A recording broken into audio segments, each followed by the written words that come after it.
బోస్టన్లోని చార్లెస్టోన్ అనే ఏరియాలో ఏడాది పొడుగునా బ్యాంక్ దోపిడీలు జరుగుతూనే ఉంటాయి. అక్కడ చిన్నప్పటి నుంచి కలిసి పెరిగిన నలుగురు స్నేహితులు డగ్, జెమ్, గ్లోన్సీ, డెజ్ ఈ దొంగతనాల్లో బాగా ఆరితేరిపోయారు. వీళ్లందరికీ డగ్ అనేవాడే మెయిన్ లీడర్. వాడే ప్లాన్స్ వేస్తుంటాడు. ఒకరోజు ఒక గార్డు చేతిలో క్యాష్ బ్యాగ్ తో బ్యాంక్లోకి వెళ్లడం చూసి వాళ్లు కూడా అతడితో పాటే లోపలికి జరబడతారు. లోపల ఉన్నవాళ్లందరినీ కింద పడుకోమని బెదిరించి వాళ్ల ఫోన్లన్నీ లాక్కుంటారు. టెల్లర్ కౌంటర్లలోని డబ్బునంతా మూటగట్టేసి బ్యాంక్ మేనేజర్ క్లైర్ ని గన్ పాయింట్ లో బెదిరించి వాల్ట్ ఓపెన్ చేయిస్తారు. డబ్బు మొత్తం తీసుకున్నాక అక్కడ తమ DNA ఆధారాలు ఏవీ దొరకకుండా బ్లీచ్ చల్లుతారు. కానీ క్లైర్ తన కాలితో సైలెంట్ అలారం నొక్కేసిందనే విషయం వాళ్లకు తెలియదు. అలారం మోగిందని తెలియగానే అసిస్టెంట్ మేనేజరే అది చేశాడనుకుని జెమ్ అతడిపై దాడి చేస్తాడు. ఆ కంగారులో జెమ్ మెడపై ఉన్న ఒక టాటూని క్లైర్ చూసేస్తుంది. పోలీస్ వాళ్లు చుట్టుముట్టేస్తున్నారని తెలిసి జెమ్ కంగారులో క్లైర్ ను హోస్టేజ్ గా తీసుకెళ్లాలని డిసైడ్ అవుతాడు. మామూలుగా వాళ్లు ఎప్పుడూ ఇలా చేయరు. ఆమె కళ్లకు గంతలు కట్టి తమ మాస్కులు తీసేసి బ్యాంక్ నుంచి సురక్షితమైన దూరం వెళ్లాక ఒక బీచ్ దగ్గర ఆమెను వదిలేస్తారు. ఈ కేసుని FBI స్పెషల్ ఏజెంట్ ఫ్రాలీ టేకప్ చేస్తాడు. దొంగలు ఎక్కడా చిన్న క్లూ కూడా వదలకుండా చాలా పక్కాగా ప్లాన్ చేశారని, వాళ్లు ప్రొఫెషనల్స్ అని ఫ్రాలీ గుర్తిస్తాడు. వాళ్లు పారిపోవడానికి వాడిన వ్యాన్ దొరికినప్పటికీ దాన్ని పూర్తిగా తగలబెట్టేయడం వల్ల ఎలాంటి సాక్ష్యాలు దొరకవు. పైగా స్థానికులు ఎవరూ సాక్ష్యం చెప్పడానికి ముందుకు రారు. మరుసటి రోజు ఫ్రాలీ క్లైర్ ను విచారిస్తాడు. తనకు తెలిసిన కొన్ని విషయాలు చెప్పినప్పటికీ ఆ దొంగలు తనను చంపేస్తారని బెదిరించడం వల్ల జెమ్ మెడమీదున్న టాటూ గురించి క్లైర్ చెప్పకుండా దాచేస్తుంది. మరోవైపు ఆ నలుగురు దొంగలు కలిసి జెమ్ చేసిన ఆ తప్పు గురించి గొడవ పడుతుంటారు. కానీ జెమ్ దగ్గర క్లైర్ ఐడి కార్డు ఉందని, ఆమె తమ ఏరియాలోనే ఉంటుందని చెప్పడంతో పరిస్థితి మరింత సీరియస్ గా మారుతుంది. ఆమె తమకు ఎదురు తిరగకుండా ఉండేలా నిఘా పెడదామని జెమ్ అంటాడు. కానీ జెమ్ వైలెంట్ ప్రవర్తన మీద నమ్మకం లేక ఆ పని తానే చేస్తానని డగ్ ఒప్పుకుంటాడు. ఆ తర్వాత డగ్, జెమ్లు తమకు గన్స్, కార్స్ సప్లై చేసిన వాళ్లకు, అలాగే ఒక ఫ్లవర్ షాప్ నడుపుతూ బ్యాక్గ్రౌండ్ లో క్రైమ్స్ చేసే ఐరిష్ గ్యాంగ్స్టర్ ఫెర్గీకి డబ్బులు సెటిల్ చేయడానికి వెళ్తారు. ఆ సాయంత్రం తాగుతూ బెట్టింగులు వేస్తూ గడుపుతారు. మరుసటి రోజు రాత్రి ఒక బార్లో ఉండగా జెమ్ చెల్లెలు క్రిస్ వాళ్ల దగ్గరికి వస్తుంది. క్రిస్ ఒక సింగిల్ మదర్. ఒకప్పుడు డగ్ తో రిలేషన్ లో ఉండేది. తను డగ్ ను చాలా మిస్ అవుతున్నానని చెప్తుంది. కానీ డగ్ ఆమెను పట్టించుకోకుండా అక్కడి నుంచి వెళ్లిపోతాడు. ఆ తర్వాత డగ్ ఇంట్లో టీవీ చూస్తుండగా క్రిస్ తన దగ్గర ఉన్న పాత కీస్తో తలుపు తీసి లోపలికి వచ్చి సోఫాలో అతనితో క్లోజ్ గా ఉండటానికి ట్రై చేస్తుంది. మరుసటి రోజు డగ్ క్లైర్ ను ఫాలో అవుతూ ఒక లాండ్రో మ్యాట్ కు వెళ్తాడు. అక్కడ బట్టల మీద ఉన్న రక్తం మరకలను చూసి ఆమె ఏడవడం మొదలు పెడుతుంది. అది చూసి డగ్ ఆమెను ఓదార్చే నెపంతో పరిచయం చేసుకుంటాడు. ఆమె మూడ్ మార్చడానికి బయటకు తీసుకెళ్లి డ్రింక్ ఆఫర్ చేస్తాడు. అలా ఇద్దరూ కనెక్ట్ అవుతారు. కానీ తాను కన్స్ట్రక్షన్ ఫీల్డ్ లో పనిచేస్తున్నానని, తన తండ్రి జైల్లో కాకుండా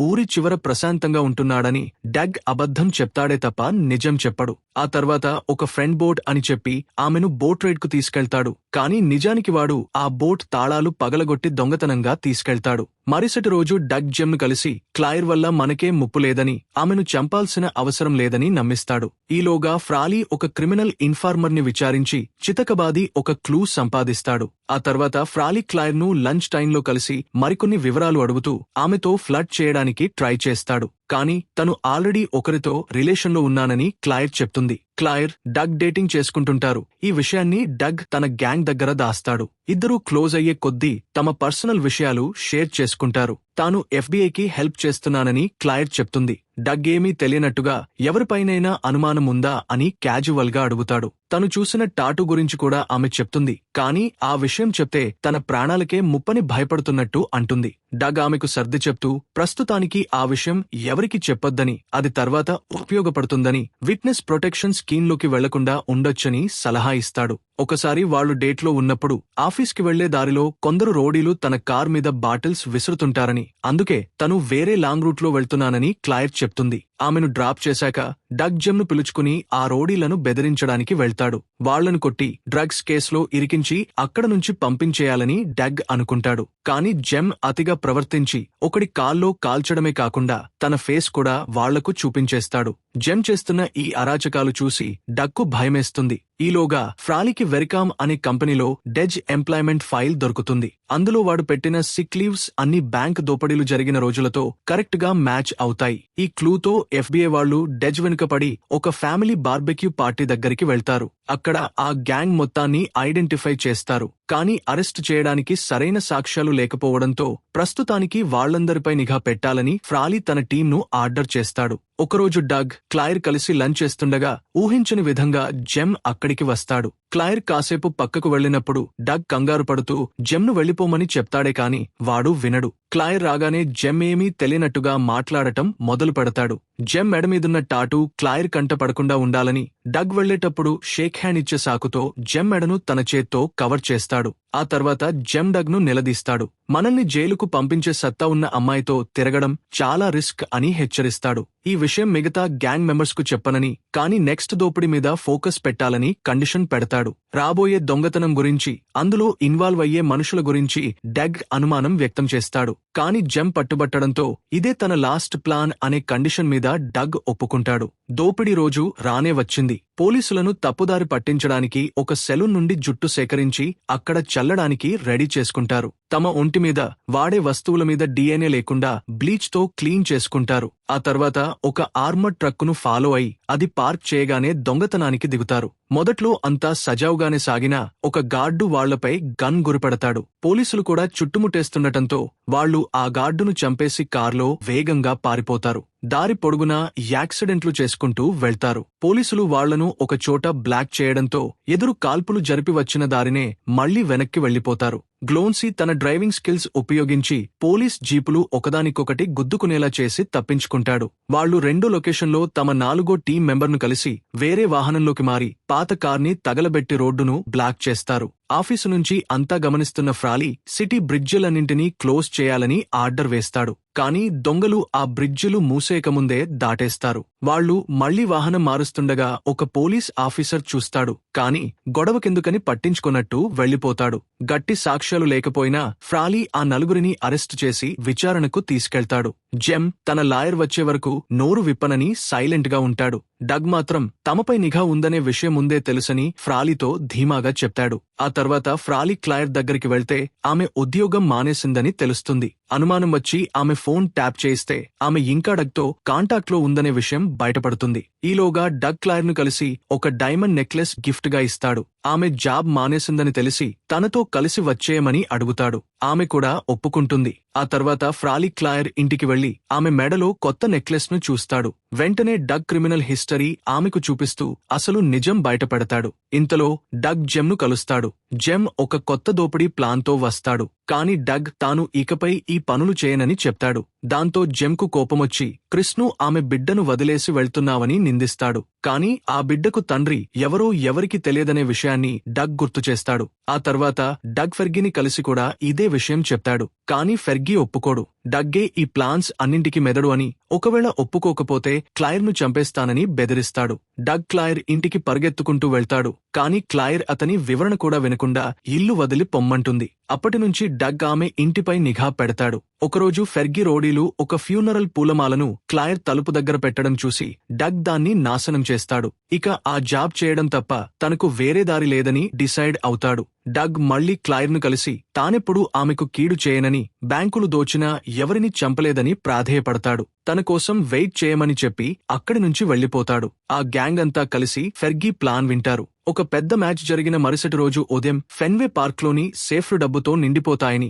దాన్ని దోచేయాలని ప్లాన్ వేస్తారు. ఫ్రాలీ ఒక బార్లో క్రిస్ ను కలిసి ఆమె బలహీనతను వాడుకోవాలని చూస్తాడు. ఆమెతో క్లోజ్ గా ఉంటూ తను పోలీస్ అని చెప్పి ఆమె ఫెర్గీకి డ్రగ్స్ సప్లై చేస్తుందనే విషయం తనకు తెలుసని భయపడతాడు. క్రిస్ అతడికి ఒక తప్పుడు క్లూ ఇస్తుంది. దాంతో దోపిడీ రోజు ఫ్రాలీ టీం వేరే ట్రక్కును ఫాలో అయి తప్పుదారి పడతారు. అదే సమయంలో క్రిస్ డగ్ దగ్గరికి వచ్చి తనను కూడా తీసుకెళ్లమని అడుగుతుంది. కాని తను వేరే వాళ్లతో వెళ్తున్నానని చెప్పి డగ్ ఆమెను పంపించేస్తాడు. ఆ తర్వాత తాగి కార్ నడపడం వల్ల క్రిస్ యాక్సిడెంట్ చేసుకుని హాస్పిటల్లో జాయిన్ అవుతుంది. ఫ్రాలీ అక్కడికి వచ్చి నిజం చెప్తే ఆమెకు ఆమె బిడ్డకు ప్రొటెక్షన్ ఇస్తానని ఆఫర్ చేస్తాడు. చేసేదేం లేక క్రిస్ ఫెన్వే పార్క్ దోపిడీ ప్లాన్ గురించి నిజం చెప్పేస్తుంది. డెజ్ ఎలక్ట్రీషియన్ కాబట్టి అలారమ్స్, సెక్యూరిటీ కెమెరాలు డిసేబుల్ చేస్తాడు.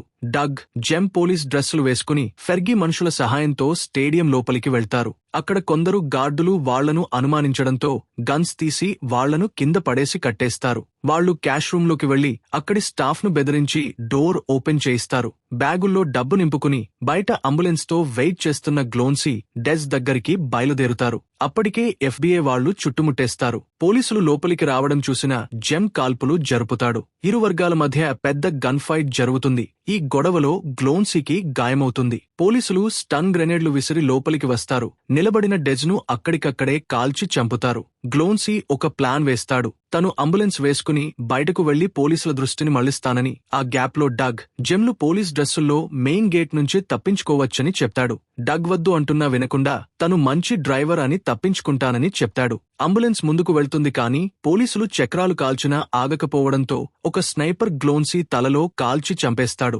పోలీసులు అంబులెన్స్ వెంటే వెళ్లడంతో డగ్ జెమ్ పోలీస్ యూనిఫామ్లలో కలిసిపోయి ఈజీగా తప్పించుకుంటారు. కట్టేసిన ఉద్యోగుల నుంచి పోలీసులకు నిజం తెలుస్తుంది. దాంతో ఫ్రాలీ అనుమానాస్పదంగా ఉన్న పోలీసుల కోసం వెతుకుతుంటాడు. బరువైన బ్యాగుతో వెళ్తున్న జెమ్ను చూసి ఫాలో అవుతాడు. ఫ్రాలీ పేరు పెట్టి పలవగానే జెమ్ కాల్పులు జరుపుతాడు. అప్పటికే పోలీసులు చుట్టుముట్టేస్తారు. డగ్ ఇదంతా రోడ్డు అవతలి వైపు నుంచి చూస్తుంటాడు. ఫ్రాలీ జెమ్ కాల్లో కాల్చడంతో వాడు ఒక లెటర్ బాక్స్ వెనుక దాక్కుంటాడు. కానీ బుల్లెట్స్ అయిపోతాయి. మళ్లీ జైలుకు వెళ్లడం ఇష్టం లేక ఖాళీ గన్స్ పట్టుకుని రోడ్డు మీదికి వచ్చేస్తాడు. దాంతో పోలీసులు అతడిని అక్కడికక్కడే కాల్చి చంపేస్తారు. జెమ్ శవం దగ్గర పోలీసులు బిజీగా ఉన్నప్పుడు డగ్ ఒక పోలీస్ కార్ దొంగిలించి పారిపోతాడు. నేరుగా ఆ ఫ్లవర్ షాప్కు వెళ్లి ఫెర్గిని, అతని అసిస్టెంట్ ని చంపేస్తాడు. తను బుల్లెట్ ప్రూఫ్ వెస్ట్ వేసుకోవడం వల్ల అతనికి ఏం కాదు. ఆ తర్వాత దాచిపెట్టిన క్యాష్ తీసుకుని క్లైర్ కు ఫోన్ చేస్తాడు. క్లైర్ ఇల్లు అప్పటికే ఎఫ్బీఐ నిఘాలో ఉంటుంది. క్లైర్ ఫోన్ ఎత్తి